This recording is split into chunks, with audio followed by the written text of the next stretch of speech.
one told me about him, how people cry. Well, it's too late to say you're sorry. How would I know? Why should I care?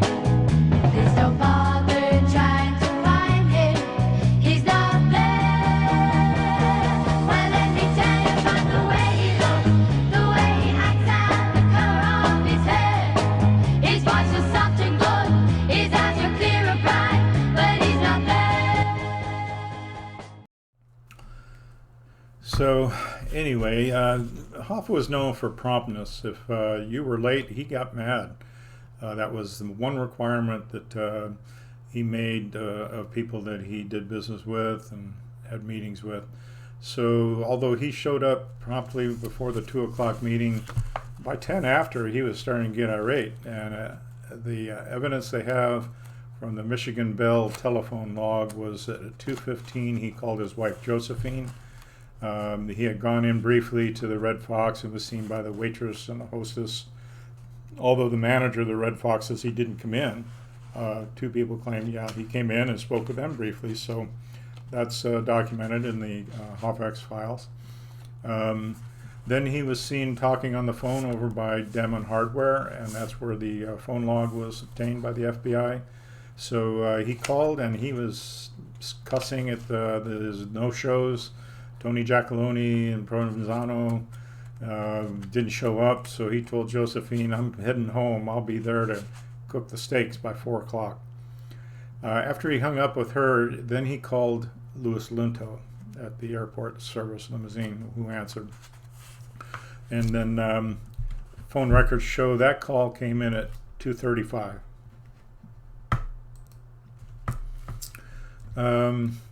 Before this, I believe, is even before Hoffa was spotted. One witness was parked, and a man came out and confronted him and said, "What are you doing? What do you want?" And he identified from pictures that was Salvador Bergoglio, Sally Bugs Bergoglio.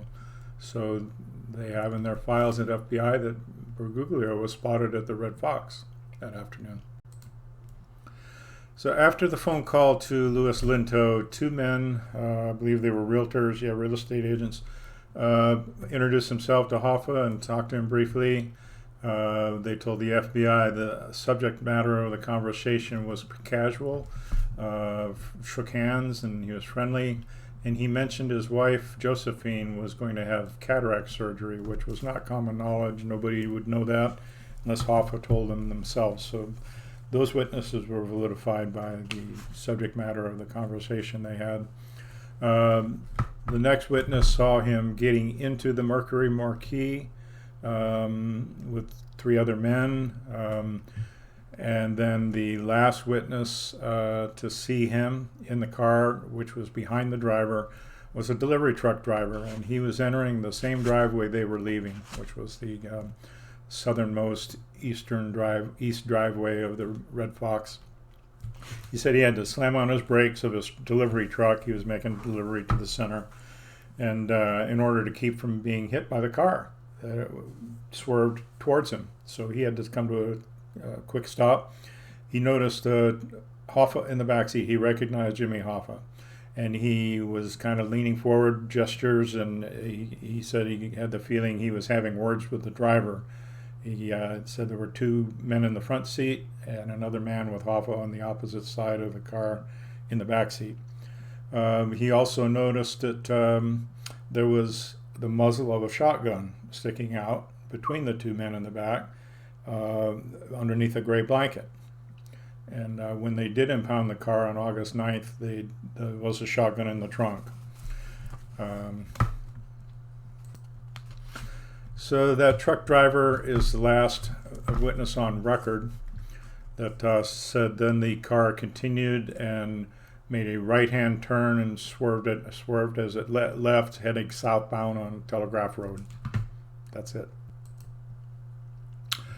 Or what if I could convince you that there is more to the story? That isn't all there is. So Telegraph Road was a pretty busy main artery to the, let's see, it would be the northwest suburbs of Bloomfield and the lakes and things like that. And as I said, it was pretty well traveled. Whereas Woodward Ave, and that took you more to Pontiac, the next large city from Detroit, where they eventually moved the Tiger Stadium and Lions and Tigers played, Silverdome. So Woodward was not the best route of travel. Telegraph actually was closer to my sister Helen's house. Now along Telegraph Road there were also entrances and exits to a few freeways that also was the fastest way into downtown Detroit. Didn't have any lights and things that you would have gotten if you'd stayed on Telegraph. Had 4 lanes in each direction with a median landscape, not very wide, but a landscape median that went up in the middle with some turnarounds randomly placed. When you exited that driveway, though, at the Red Fox, you had no choice but to turn right or go south. If you wanted to go north, you would have gone outside the northern exit from the shopping center and then gone on to Maple Road and made your turn and ended up going north on Telegraph. So the rumors saying that Hoffa was taken elsewhere, northern locations or other directions, don't fit the evidence. Okay, that's my customary sip of coffee before I start. So this is still a prologue, but it's part 2, and I'll try and wrap it up pretty quick. I just give you a recap from part 1. There's some overlap there, but I want to make sure that there's some continuity when I get into the rest of this chapter and into chapter 2. So chapter 1 is the prologue again.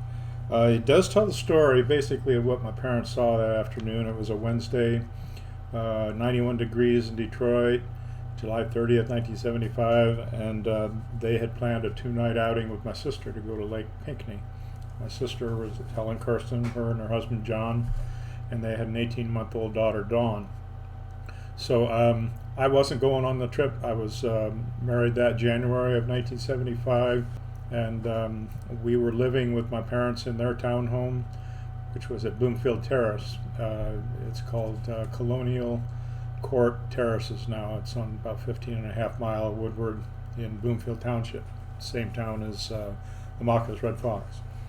So that afternoon they had been packing all morning. They knew they had to be at my sister's by 4, and it was about an hour and 30-minute drive. So they left a little past 2 o'clock, but 2:15 approximately.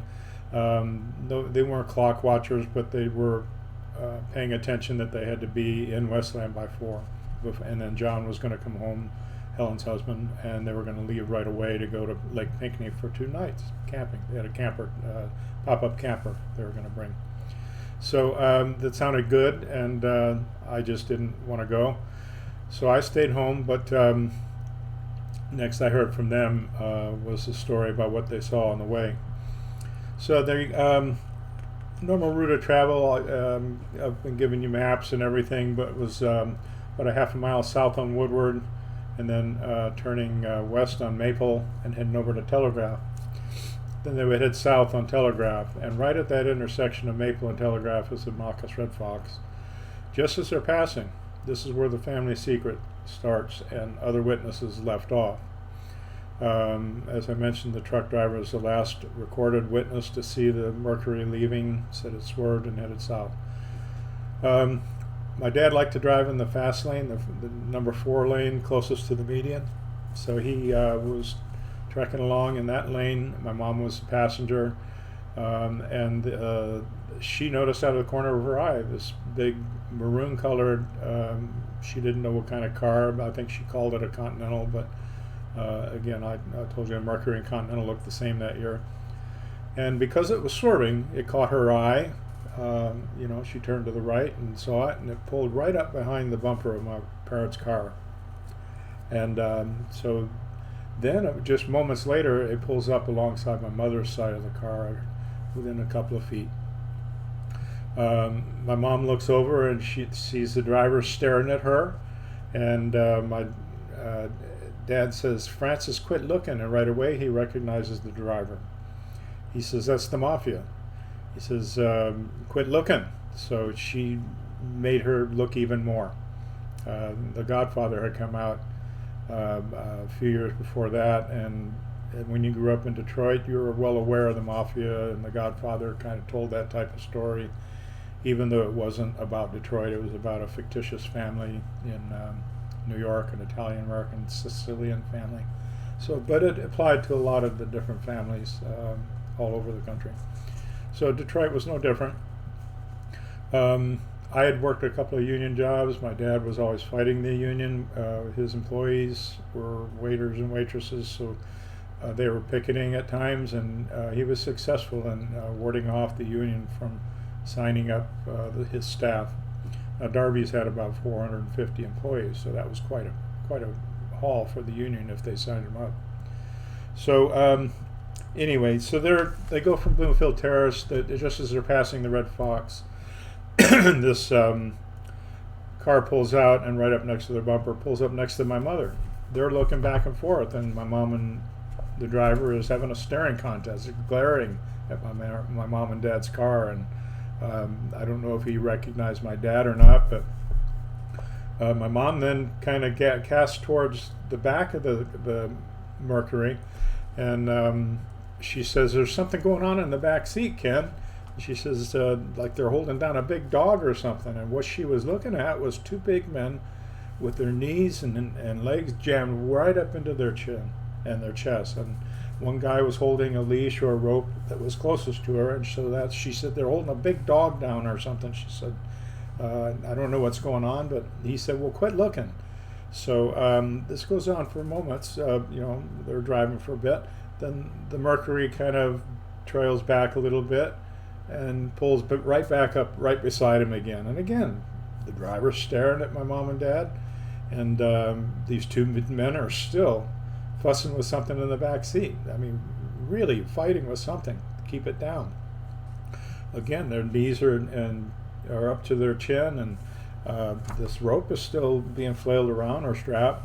So my mom says again, they're trying to keep a big dog down. My dad says, "Quit looking, that's Chucky O'Brien, it's the mafia. You want to end up in the Detroit River?" That was where we figured most of the bodies went. So anyway, this went on for several miles, and then finally my dad started to get nervous. Why would Chucky O'Brien be staring at them? They didn't feel threatened. They didn't know what was going on. They did not see Hoffa, as I said before. They did not witness Hoffa in the car, but they witnessed activities that were corroborated with the last known witness to see the car leave. So for about 5 miles, then my dad slows his car down. He wants to create some distance between them and this car that he knows is the mafia. That car pulls up ahead of them, speeds up even, and pulls ahead of them a little bit. And my dad is slowed down, give some distance between them. He's a little nervous now, and they're both kind of wondering why, but don't have the answers. And then they get close to 10 Mile, and at that intersection there's a restaurant, banquet hall. It has 3 restaurants. It's called the Raleigh House, and it catered to a lot of Jewish clientele in the Southfield, Oak Park, that part of suburban Detroit. And my dad knew it well, because he was actually hired to manage the place just the year before, almost exactly a year before, June of 1975. So in 1974, Sammy Lieberman is the owner, or was an owner, and he hired my dad on the spot because they were looking for somebody that was really good at preparing kosher food and knew how to prepare the meat and all. And my dad was the manager of Darby's restaurant at 7 Mile in Wyoming in Detroit, which was, I didn't know it at the time. I don't think I was even in there past the front door when I was in high school, junior high. And actually, he started there in 1960 and worked till about June or July of 1968. So he was known for that because Darby's was really they also had, if you didn't have a coat and tie, you had to sit in the coffee shop. And they had a coffee shop. They had a live music piano lounge called the Skylight Room, and the mafia hung out there. And of course, my dad knew that because he seated everybody that walked in the door. And if someone had special orders, he would go back and let the chef know this so and so is here. He had known by name. He also caught on soon after he started that at Darby's that he was working in a place where the owner was known to have been associated with the Purple Gang back in the day, which they eventually just became the Jewish Mafia. They worked closely with the Italian Mafia. So he knew about that. But getting back to the Raleigh house, again, that's why he was hired. Once Sammy found out that he was the manager of Darby's, he hired him on the spot. And they had just tripled the size of the restaurant. I mean, the kitchen. So they car turns left, goes across Telegraph Road, pulls behind the Raleigh house as my mom and dad are approaching. Then slowly, they're both looking over, and they see the car pull beyond the Raleigh house at the southeast or back corner of the building, which happens to be where the kitchen door would have been located. And then it comes to a stop, sticking out about 2/3 of the car length. And my mom and dad now are just about even with that end of the building, the south end of the building, and they can see that the car had stopped. And just off to the right, within feet, is Detroit. My dad said Detroit garbage truck. And he didn't say it was the type of truck that would have taken the bin. They had an 8-foot by 8-foot by 20-foot bin at the other end of the building, the north end, enclosed. You had to access it from inside the building, but that was at the other end of the building. This garbage truck was parked like it was waiting for this car, and it was facing the street. The distance is about 150 feet from the number 4 lane to the back corner of that building. So it was well within visibility of my parents as they now are kind of slowly passing by wondering what was going on. They didn't have the answers, like I said. They continued to my sister's house and arrived. My sister said, I didn't talk to her for years about it. We didn't really discuss this. So they did show up. My sister ends up telling me before 4 o'clock, maybe even well before 4. So that matches the time frame of the hour to 20 hour and 30 minutes from our town home to her house in Westland off of Grandview. So I'll be sharing that story with you, but I'm not really going to give you her version of it, but there's a special treat for you here soon where I've actually got her on camera telling the story herself. But I fashioned the book and the story in the same time chronology as events happened. And of course, we heard the story, and I didn't think of recording her until decades later, 3 decades later. So that's why I'm not going to present that until the appropriate time frame when it occurred in the book. So, but before we get into the details, you need to know something about my parents. So by the time you do hear the story, it's believable. You know who they are. You know a little bit about the background. My dad's career in the restaurant business and why he would even know that this was Truckee O'Brien. This was not a rumor. It wasn't hearsay. When you finally hear it from my mom, you'll know that every word I told you it was from her. I didn't make up a part of it. So stay tuned for that. All in all, the unfortunate part of this is because of events earlier in my dad's career at Darby's, they didn't go to the police, and it was fear. But knowing my dad, it wasn't fear of him being harmed. It was fear of harm to his family. My mom, and we had 3 kids, us kids, and he was the same age as Hoffa, 62. He was born in 1912, June, and Hoffa was born in February of 1913. So my dad was about 8 months older than Jimmy Hoffa, and they came from the same cloth as far as the things that they experienced in life, from all the way from the Spanish flu epidemic in 1918. Then there was the Roaring Twenties, the Depression. I'm kind of skimming through this quickly because I do cover it later, but they were both the greatest generation. They had survival skills from the things that went on. It seems like every 10 years there was catastrophes around the world. After the Roaring Twenties and the Depression with World War II in the 40s, and then of course this Korean War in the 50s, but then civil rights in the mid-late 50s into the 60s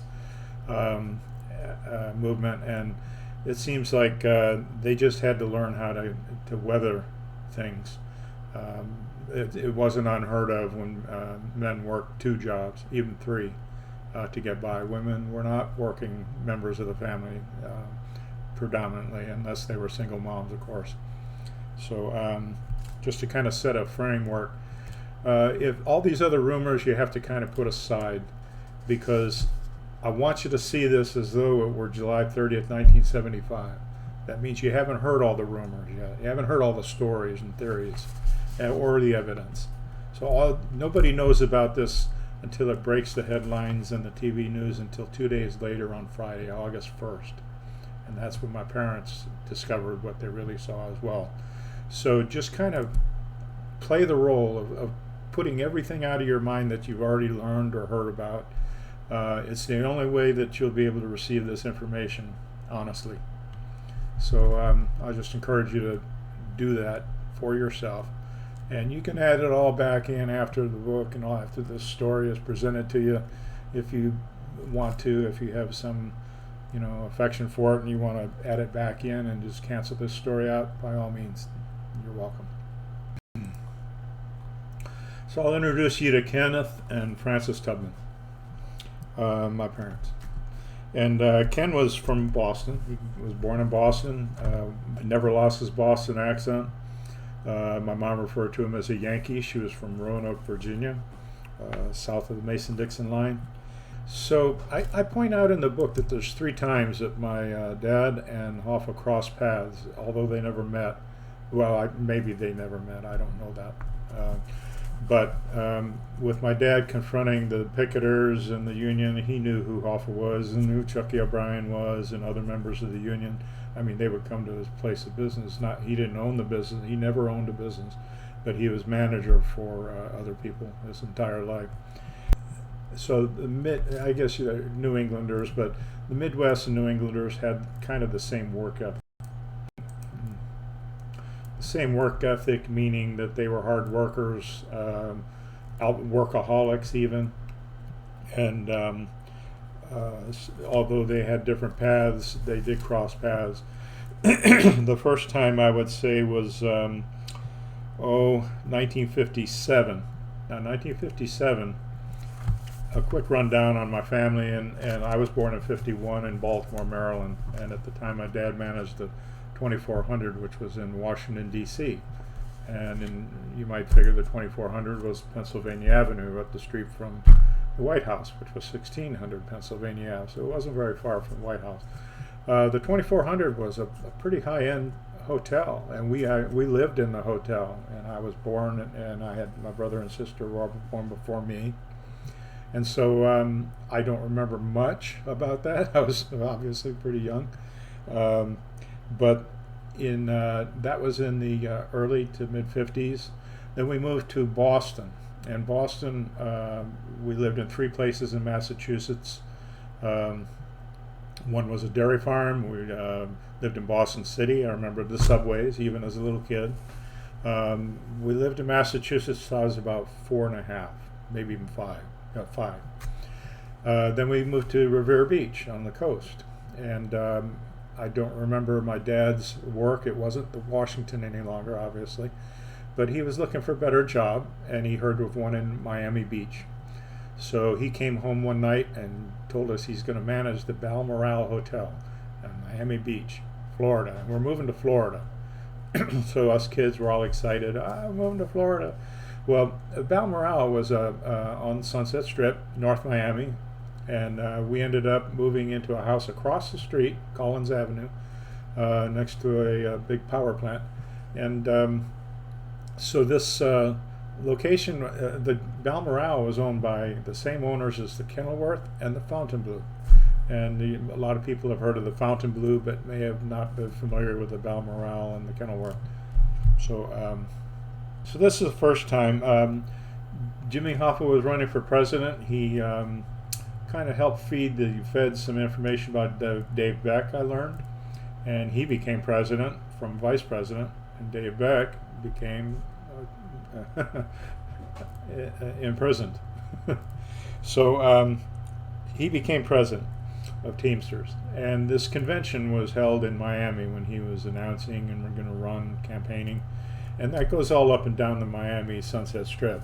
So my dad's hotel was involved in that as well.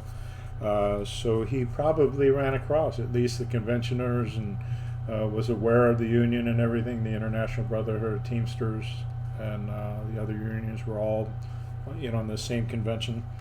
It also happens to be when Fidel Castro came into power, and Fidel Castro was far right extremist, socialist, and his intent to kick the mafia out of Havana, Cuba. They had set up the shop with gambling casinos and all that other stuff because they were really being pressured by the Kennedys, Robert Kennedy in particular, and the McClellan Commission, and forced to set up shop offshore 90 miles away on the island of Cuba. So they were making tens of millions of dollars a month, and Fidel Castro kicking them off, they wanted to do something about it.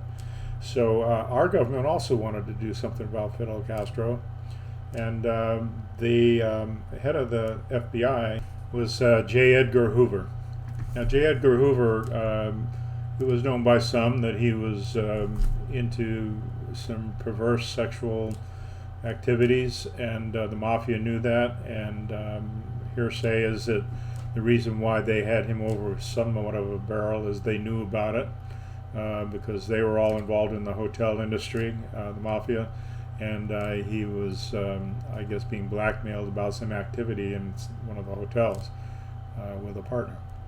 So, but J. Edgar Hoover never referred to the mafia by that name, and intentionally, it's said, but he even said it didn't exist. Well, by the time Kennedy's got to the McClellan Commission, they called it La Cosa Nostra, LCN abbreviated, and that eventually evolved into the mafia. But La Cosa Nostra, based in Sicily originally, and then brought over to the United States with Italian descendants, still has strong ties to Italy and Sicily. So there was two sides of this story, and they both wanted to do away with Fidel Castro. So they were joining up, and two hitmen were picked by the mafia, and the feds helped subsidize and help plan and were complicit, I'll put it that way, with the assassination of Fidel Castro. But what I read was that these two hitmen chickened out, the mafia chickened out, because Fidel Castro caught on, and he was vicious. His undercover agents were, I guess, better than the FBI, and they knew what was going to happen. He knew what was going to happen, so he was well prepared. So they didn't. It was something that never happened. The McClellan Commission did put Beck in prison, but Hoffa was acquitted on similar charges. Had to do with pension funds. So Hoffa becomes president, goes back to Detroit, and we ended up leaving Miami about 1958, late 1958, maybe early 59. And my dad found another job because of all these people coming over to Cuba. They were affecting the pay rate and the job stability in Miami with the hospitality industry. So I don't understand all the particulars. I was only 6, 7, and 8 years old when we lived in Miami, Florida. So that perspective I wasn't aware of. So briefly, we moved to Savannah, Georgia. My dad found work in it was an up-and-coming area called Hilton Head Island, South Carolina. And they were going to build for the first nine-hole golf course. And the Hilton Head Inn, because my dad had experience in Miami Beach, were really interested in my dad helping to run it. The owners had visions of it becoming a resort as well at this time. And so this is 1959. And so we live right next to the Hilton Head Inn on the water in the upper flat of a two-story house. And it was fun. We would have oyster roasts on Friday. We'd watch movies, swim in the pool. My dad would make us sandwiches. He had a cook, and he always directed the chefs. He was very enthusiastic about helping chefs with recipes and food preparation. And this guy was more of a cook than a chef. But as it turned out, we didn't have a school on Hilton Head. We had to ride the school bus 25 miles over to Bluffton, South Carolina, which my sister Helen, my older brother Ken, and I did every day. And one day a week we didn't make it. The bus would break down. The driver was a senior from the high school, Bluffton High School. So that was our experience at Hilton Head. It ended. One day we were riding the bus to school, and we see our big green Buick fly past us, wondering where our dad was going. And we didn't know when we got home that night that the cook had broken into the Hilton Head safe, stolen the money, took my dad's car, and headed to the mainland off the island. And so they had some suspicion that my dad was in on this. Of course he wasn't. But it kind of started to spell the end because they were selling the hotel. This thing never got solved. They never caught the cook, and we never got the car back. We don't know what happened to it. And so things didn't look so rosy at Hilton Head anymore. So my dad thought my mother had a sister in Detroit, and they had been in Detroit before. My brother was actually born there during the war, 1944. So we had relatives in Detroit. We moved in with them in Detroit. Drove all the way from.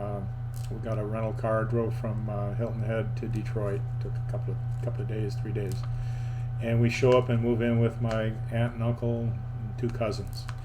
And so off of Penrod in Detroit, Penrod, Michigan Ave. So I'll probably just flash a couple of pictures up here about the times that were going on back then for both Jimmy Hoffa and my dad in different worlds. And then I'll bring you up to speed in Chapter 2 with life in Detroit, Michigan, the mafia and the restaurant business. Thanks. God bless. Please like and share to as many people as you can this story. As of late, you've probably heard that they came up empty-handed in New Jersey, and I think this story might catch a little more traction now that that's kind of been eliminated as the main focus of the FBI. So I appreciate you sharing, liking, following. This is the only place you're going to hear this story, and I'll do my best to present it clearly. Thank you.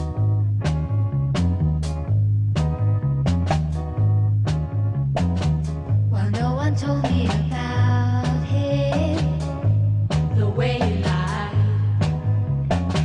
Well, no one told me about him, how people